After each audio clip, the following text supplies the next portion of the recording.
Tonton video ini sampai selesai agar Anda tidak gagal paham.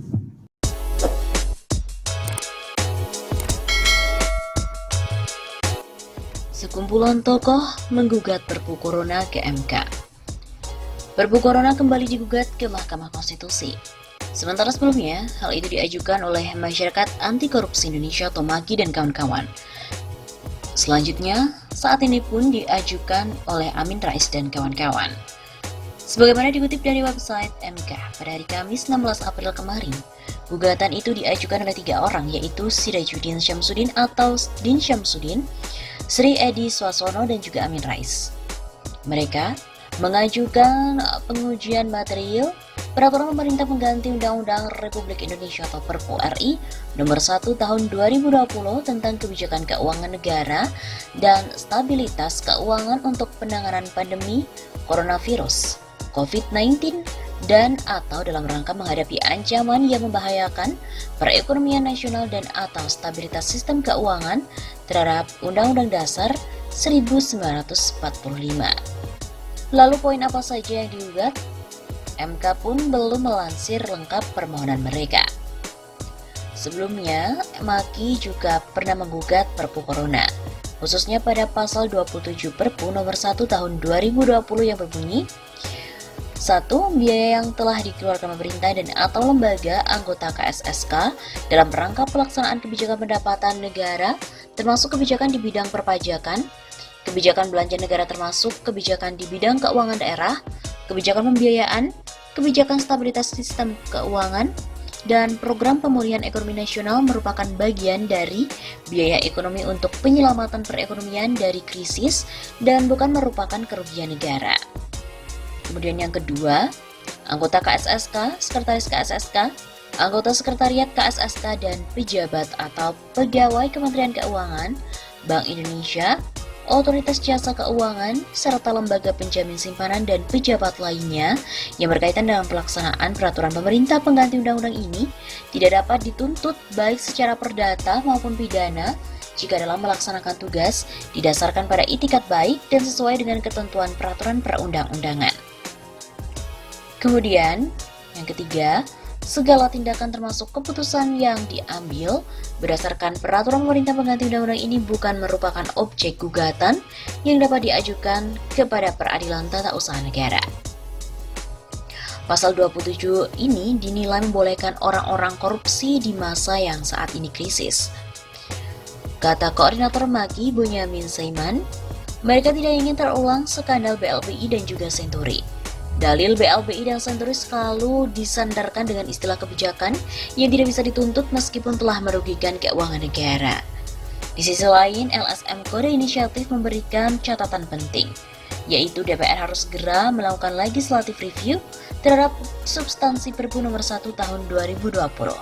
Hal ini untuk menentukan apakah Perpu akan ditetapkan menjadi undang-undang. Ketentuan-ketentuan yang menyimpang dari konstitusi itu seyogyanya dibatalkan. Apabila DPR tetap mengegolkan Perpu nomor 1 tahun 2020, maka judicial review di Mahkamah Konstitusi dapat diambil sebagai jalan untuk menginvalidasi ketentuan-ketentuan yang melanggar Undang-Undang Dasar 1945.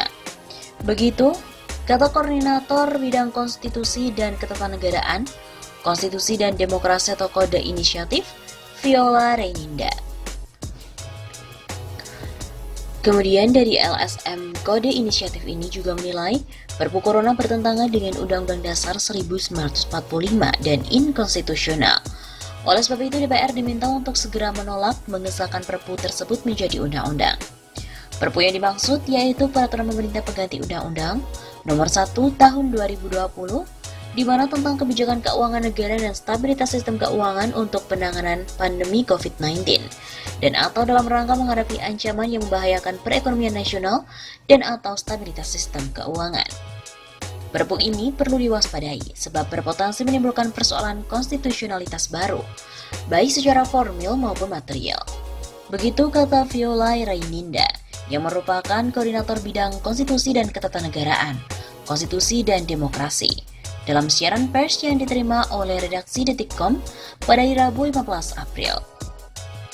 Pertama, Perpu itu tidak memenuhi unsur kegentingan yang memaksa. Prasyarat penerbitan Perpu adalah adanya hal ihwal kegentingan yang memaksa. Mengkaji dari judul dan substansi Perpu, sesungguhnya Perpu ini tidak sepenuhnya diperuntukkan bagi penanganan dan dampak pandemi COVID-19 terhadap sektor perekonomian. Hal itu terlihat dalam frasa dan atau dalam rangka menghadapi ancaman yang membahayakan perekonomian nasional dan atau stabilitas sistem keuangan. Ketiadaan ketentuan masa berlaku Perpu cukup menunjukkan bahwa pengaturan Perpu menjadi sangat meluas untuk menangani krisis ekonomi dan moneter di luar pandemi COVID-19. Kemudian alasan kedua, terlalu banyak pendelegasian ke peraturan pemerintah dan peraturan menteri. Maka akan dikhawatirkan hal-hal yang bersifat penting dan fundamental malah diatur di dalam peraturan di bawah undang-undang yang akan memberikan pengaturan yang selonggar-longgarnya seperti soal kebijakan keuangan negara. Kemudian yang ketiga, Pasal 2 Perpu memangkas fungsi anggaran DPR.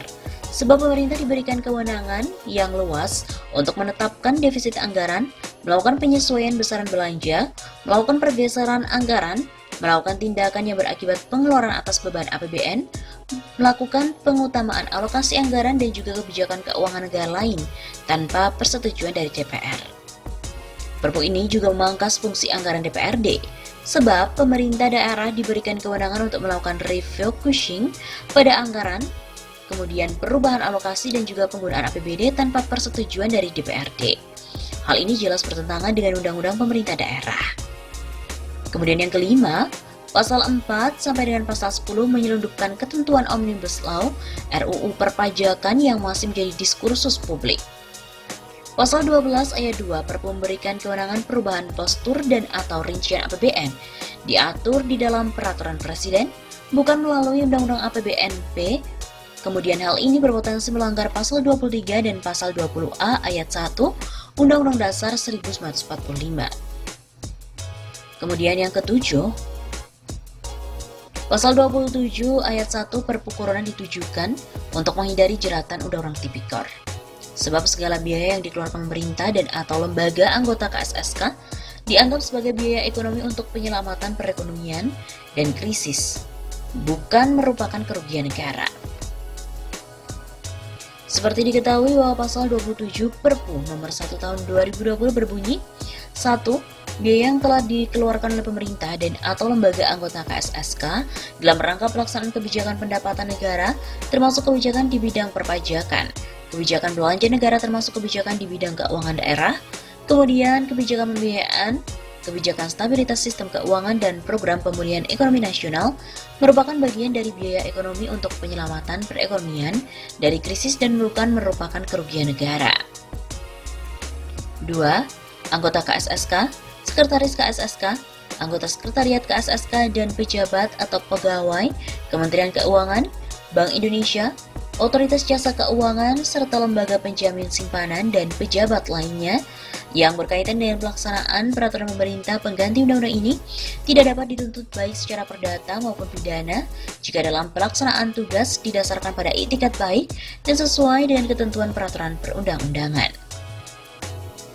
Yang ketiga, segala tindakan termasuk keputusan yang diambil berdasarkan peraturan pemerintah penggantian undang-undang bukan merupakan objek gugatan yang dapat diajukan kepada peradilan tata usaha negara. Hal ini berpotensi menyimpangi prinsip-prinsip good governance, berpotensi melanggar Pasal 1 ayat 3, Pasal 27 ayat 1, dan Pasal 28D ayat 1 Undang-Undang Dasar 1945.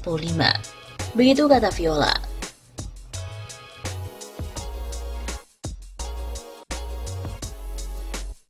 Perpu Corona ini pun juga menginisiasikan sebuah kritik dari pengamat.